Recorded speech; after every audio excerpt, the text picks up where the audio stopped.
Guys, so I needed to talk about this. I felt like it's very important. Also, please ignore any noise you hear. I'm at my friend Sabrina's place in LA and she's watching Doctor Strange upstairs, which she hasn't seen. But I saw a video that was going viral on TikTok, and it's interesting because it's late news, but I just found this news out right now. And it was about a family named the Stauffer family, and they had adopted a special needs child from China and returned him. And that child has found his new forever home, which I am grateful for. But I remember in the past when I saw these videos, because they were a family on YouTube and they were documenting their journey and their process with adoption. And I thought that was so beautiful that people are out there sharing it. And they went to China and adopted the child and specifically looked for a special needs child. Micah and James have 4 biological children.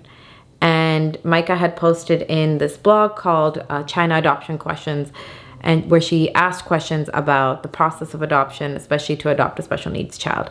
And they adopted this beautiful boy named Huxley, and he has neurodivergency as well as has a delayed response, and that can be very, very challenging.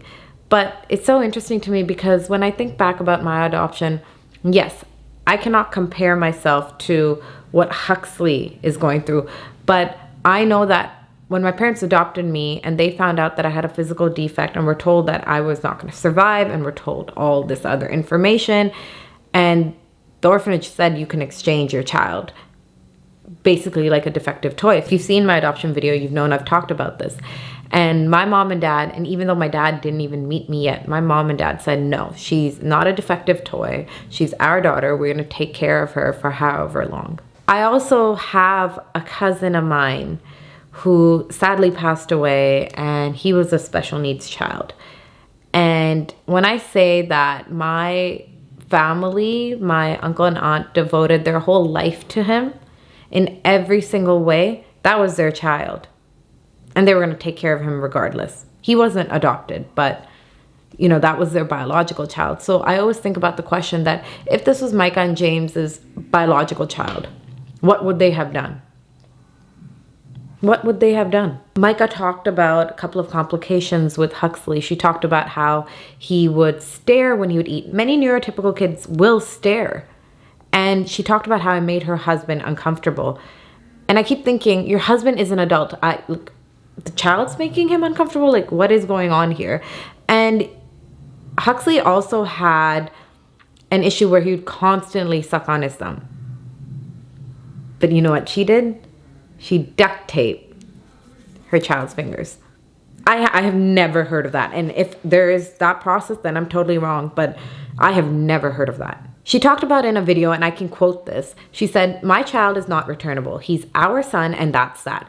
We aren't going to trade him in. We aren't going to return him. Do you understand? Like, reading that and finding that out, how much that mentally kind of affected me, because had my parents returned me, I wouldn't be living this beautiful life. My parents came in and gave me so much love, and that child deserves a loving home. But you know what? I'm very, very happy that they made that decision. The Stauffer family made that decision because that child deserves a loving home, and this family was incapable of taking care of him. She came online and she apologized and said that she was naive. You weren't just adopting any child. You were adopting a special needs child. You're specifically looking for a special needs child. There's a lot of work you need to do behind it. What would you have done? Again, the question pops up. What would you have done if this was your child? I understand that a lot of people don't know about adoption, especially in my community as well. And I've had people blatantly say to me no about adoption. But I also know that is because they're not as educated. And in our community, it hasn't been spoken about enough to the point where people would understand that blood doesn't make you blood. How many times do you see people talking to their own blood? How many connections? There will always be a family member. It doesn't matter if it's their blood that they're not going to talk to, because blood doesn't make you blood. It is love. It is loyalty. It is compassion. It is family. That's what family is. And it throws me off that a lot of people don't understand that. And here I am speaking loudly and proudly about my adoption. Had my family not given me this beautiful life, I don't know where I would have been. And I'm grateful for it. And I'm also very happy that Huxley has found his forever home. But it did hurt me to watch a video where a family, it felt like the family was using this adoption process for views. You know, if you truly love that child and you truly learned and, you know, were ready mentally and prepared yourself completely to adopt this child, you could have made videos sharing with other women and men who are parents that this is what my child has gone through, this is what works for me and works for him, and you could have helped so many other people out there. I'm not saying that the child should have been used for YouTube views or anything, but I'm saying if you were legitimate and capable enough mentally to take care of that child, I think having videos like that would have been beautiful to teach people, to help them understand. But from the looks of it, they made videos for views. And even she copyrighted her story of adoption. She copyrighted it. It just blows my mind. It really does. Like, I come across it all the time, and it's making me emotional. I come across it all the time where I thought that times have changed. I thought that people learn more about adoption. But then I get hounded from people within my own community. I'm not saying a lot, just very few of them. I've had someone say to me that, oh, you wanted to adopt. No. I don't believe in that.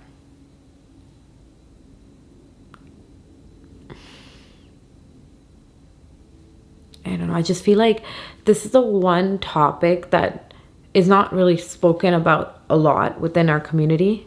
And I love how people, you know, they make fake accounts and they try to bring me down about adoption. They talk about adoption like as if it's a bad thing. Or they talk about adoption with me, oh, you know, you're living this lavish, beautiful life because your parents adopted you. Well, no shit, Einstein. My parents worked hard and they chose to adopt me. Maybe you were a goddamn mistake. I don't know. But that's just my sassy side talking. I was chosen. And that's the one thing I'll always believe and look at. And that child was chosen by his new forever family. So I'm very happy that, you know, he is being taken care of and is in a better position. But man, families like this, families who don't educate themselves enough. And I've read up on more situations of people returning an adopted child. It's a long process. Adoption is not easy. There's a lot you have to be ready for. And I get it that within adoption, you do not understand the genetics of the child. You don't know what's with them or what's going on with them. But in my mind, it's also anything can happen with a biological child as well. You have to be prepared to just have a child. You have to be prepared to take care of that child through the ups and downs. In this case, with Huxley having a neurodivergency, they should have been more prepared. And it really broke my heart to see that I felt like he was being used for views. Guys, adoption is such a beautiful thing. And I am going to speak loudly and proudly about it anywhere, any platform. My dream is to go on TED India and speak up about adoption and tell people my story and tell people how beautiful it is. What makes you your family's child is the nurturing. What makes you your family's child is the love. And having a baby girl, baby boy is so beautiful. And children should be cherished across the world, no matter what lifestyle they come from. They're children. They're kids. So spread love and keep spreading kindness, except to those people who like to post negative comments, especially the one that I said that they could be a mistake. People who make a lot of fake accounts and try to bring me down or bring other kids down for being adopted, shame on you. Honestly, shame on you. Learn to accept everyone and trust me, your life will be better. Everyone has a story. Everyone is going through something. How would you feel if someone made fun of you for your own story and your struggle? That would hurt. So let's not do that. Okay? Let's collectively change the perception of society. Let's collectively educate one another. And to any of my fellow kids that have been adopted, adults that have been adopted. Just sending you so much love and light and positivity. And I hope you know that you are loved, especially by me. Wanted to kind of let that out. Still can't believe people would do something like that. There's a lot of things we have to do, guys. A lot of things, a lot of work. And I'm going to do that. I'm going to continue being very loud. Okay, now I'm just rambling because I'm hurting over this. But yeah, just thought to share. Love you guys. Thank you guys for listening.